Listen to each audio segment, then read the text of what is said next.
Garton bowls, and this one has been hit straight to mid-off by an Aaron Donald, and the man who's in red-hot form in the last 2 matches has gone. Donald hits one straight to mid-on. That was well bowled by Garton, just to hold his length, kind of force that shot from Donald.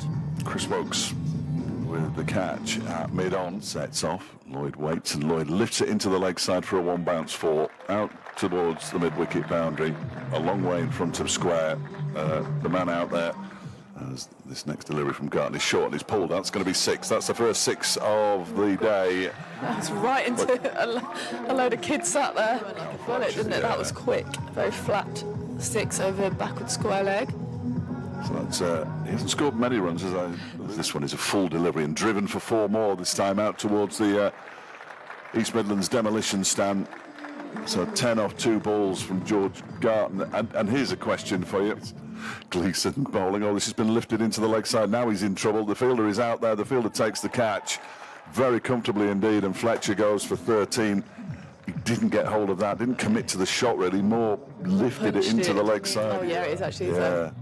But maybe that didn't help. But he's not got hold of it at all, has he? Dan Mousley taking the catch. Gleeson in and bowls to Madsen, who gets one down the leg side. No, he's been caught down the leg side. 2 successive matches, and in total has faced 3 balls. He shakes his head as he walks off, and Madsen goes, and they have the 3 wickets inside the power play that most.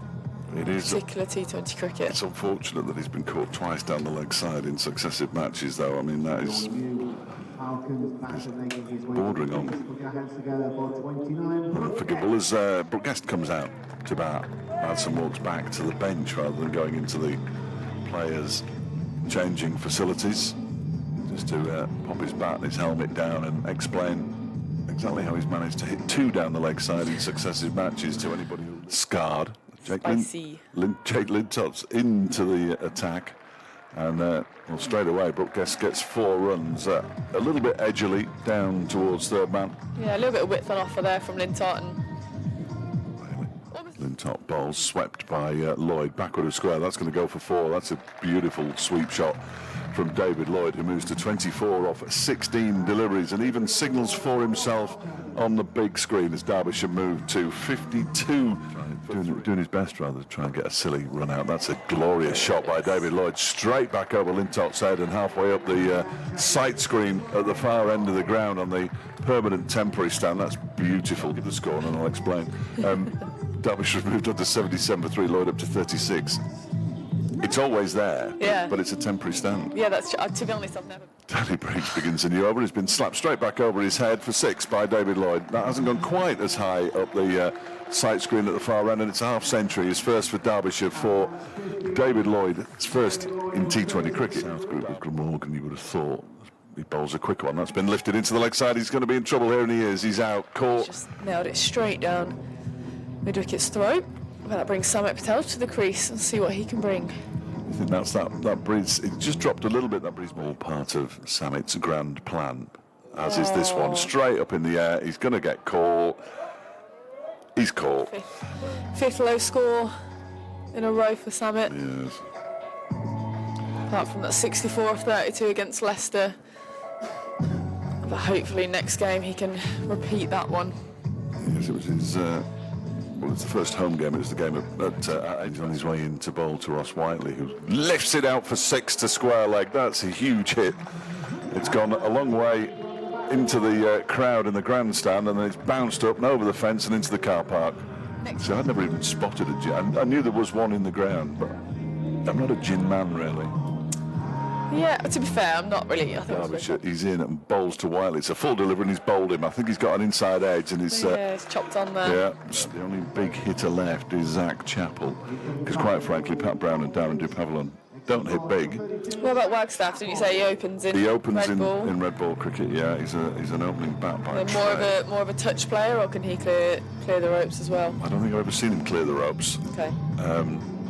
But bowls some very useful leg spin, which I think we will see. Final ball of the third over from Chris Wokes is driven gloriously by Zach Chappell. 2 bounces, 4 out towards the long off boundary. That was all muscle though, wasn't it? Comes in and bowls to him and he swings it down the ground. He takes out Brooke Guest, which took a lot of the pace off it. Guest comes back for the second, which is the right thing to do, and he has to really hurry.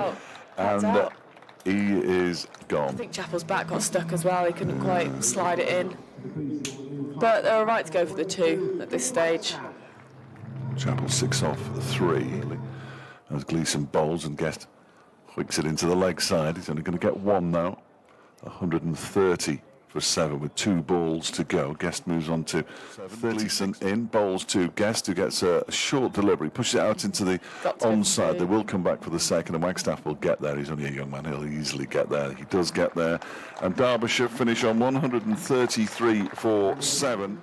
He's in and bowls to Yates and bowls him. He's got a wicket in his first over again. What a terrific delivery that was. That looked like it might have nipped back a little bit because it's hit the top of middle and leg. Pavillon had a really good SA20, and he's done okay since getting into the side. He wasn't in the side in actual fact for the first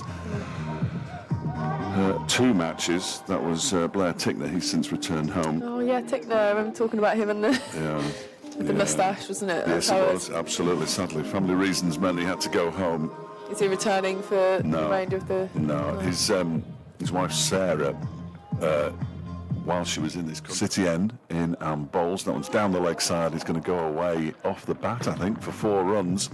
It is off the bat. It was angling down the leg side. Brooke Guest dived away to his right, to our left-hand side. Chappell bowls, and that's pulled around the corner. That's going to go all the way to the boundary for 4. Whiteley won't get there. That's a disappointing end to the over from Zach Chappell. And the wicket, Du Pavillon to Mousley, who takes a step towards him and cracks it away, and I'm fairly certain that he didn't see that one, Ross Whiteley, because it took him forever to move. That's the umpire now, bowls to Davis, who's lifted that one over the wicket-keeper for 4, a 1-bounce 4. Target 134, Brown bowls. That's gone straight up in the air. David Lloyd's underneath this one, as he knows. Somebody else is. Who's going to get there? Ross Whiteley, and he doesn't get there. Unfortunately, Mitch Wagstaff was clearly told to leave it. Ross Whiteley put the full-length dive in, coming in off the boundary. He must have run what Dan Mousley's had for breakfast, because he's managed to find the gap quite a few times now, and so if any of those shots have gone... Davis, it's a full toss that's been hit away for 6. If it was above waist high as well, they're in all sorts of trouble there, because that would be a free hit. I don't think it was. No, he signalled that it was, that it just dropped below. But it's as Brown is in and bowls, this one is whipped into the leg side and caught by Wayne Madsen, and Pat Brown celebrates right in front of Alex Davis there, punches downwards to the ground. He's picked up another one, Pat Brown. A few of the runs from the Bears have been convincing, but there has been a lot of kind of splicing, few edges here and there. They seem to have got away with so far. You almost sort of chance your arm in the power play, knowing that if you do miss hit it, there aren't many fielders out. Exactly, deep and going for it. Yeah. Mousley, on the other hand, might be. There we go. There we go. 6 runs out towards square leg and not quite into the crowd. Very high, but 49 to win. That one is lifted into the leg side. That's a 1-bounce 4. That's broken. Wagstaff in and bowls. That one is lifted out into the offside. That's a nice shot. It's racing away towards the boundary in front of the East Midlands demolition stand. And Samit bowls, played around the corner nicely. 4 runs by Dan Mousley, who moves to 50. Madsen in and bowls. He's swept by Mousley out towards the mid-wicket boundary for 4. In comes Brown and bowls. He's bowled him. He's chopped on. Sam Hain chops on for 43. I don't think it's going to make a whole heap of difference in the grand scheme of things, but the Bears are 128 for 3 now. Him and Mousley. Just having a look at how many boundaries we scored in our game. But that Sam Hain has scored 43 off 41 with 1-4. I mean, it'll never end. Mousley, who cuts, and that might be it. It will be it. It's going to the boundary, and Warwickshire win by 7 wickets. It's quite the mauling in the end, really, for Derbyshire. 7-wicket victory with that boundary for Mousley, who finishes on 66 off 53.